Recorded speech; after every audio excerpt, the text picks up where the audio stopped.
మీ ఛానల్కి వ్యూస్ అనేది రావడం లేదా, షార్ట్స్కి రీచ్ అనేది తగ్గిపోయిందా, వీడియోస్కి కిక్తో రేట్ అనేది తగ్గిపోయిందా, అయితే మీ ఛానల్ అన్నది ఫీజ్ స్టేట్లో ఉందని అర్థం.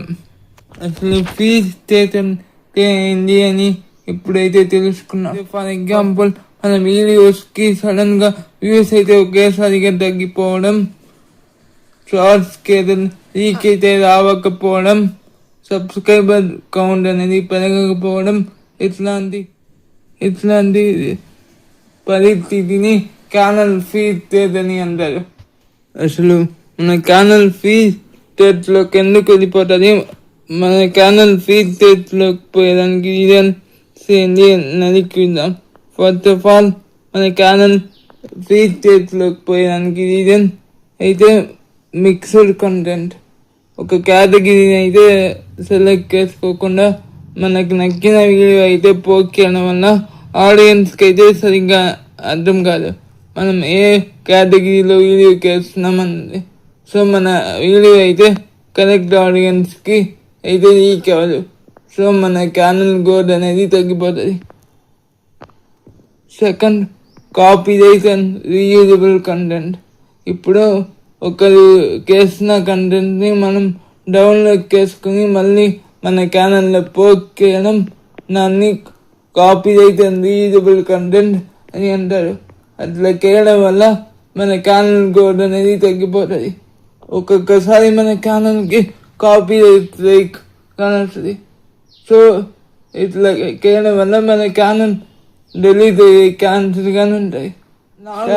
గ్యాప్ బిట్వీన్ కంటెంట్ క్రియేషన్ అంటే ఇప్పుడు సపోజ్ మీరు ఈ ఒక వీడియో పోస్ట్ చేశారనుకోండి, మళ్ళీ ఒక 1 month తర్వాత ఇంకొక వీడియో అట్లా చేస్తే మీ ఛానల్ అనేది గ్రోత్ అనేది తగ్గిపోతుంది. సో ఎప్పుడైనా గుర్తుపెట్టుకోండి, కంటెంట్ క్రియేషన్ గ్యాప్ అన్నది ఈక్వల్గా ఉండాలి. ఇప్పుడు మీరు ఈ ఒక్క వీడియో పోస్ట్ చేశారనుకోండి, నెక్స్ట్ వీడియో అన్నది పోస్ట్ చేయాలి. Clickable title and thumbnail generation. Thumbnail అన్నది మన టాపిక్కి తగినట్లు పర్ఫెక్ట్గా మ్యాచ్ అయితే అవ్వాలి. టైటిల్ అన్నది కరెక్ట్గా అయితే ఇవ్వాలి.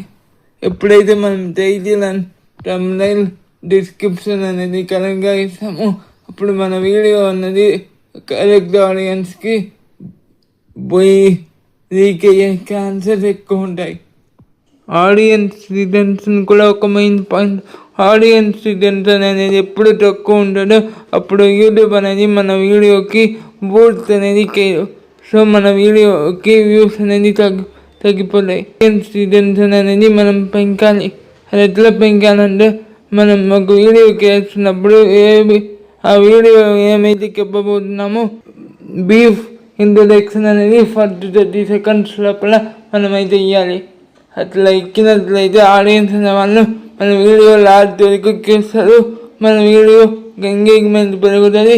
సో మీ వీడియో అయితే వైరల్ అవుతుంది. సో ఈ టిప్స్ని ఫాలో అవ్వండి. సో ఇట్లాంటి టిప్స్ కనుక మీకు కావాలంటే ఈ వీడియోని లైక్ చేయండి. మరిన్ని యూట్యూబ్ ట్రిక్స్ కోసం మన ఛానల్ని ఫాలో అవ్వండి.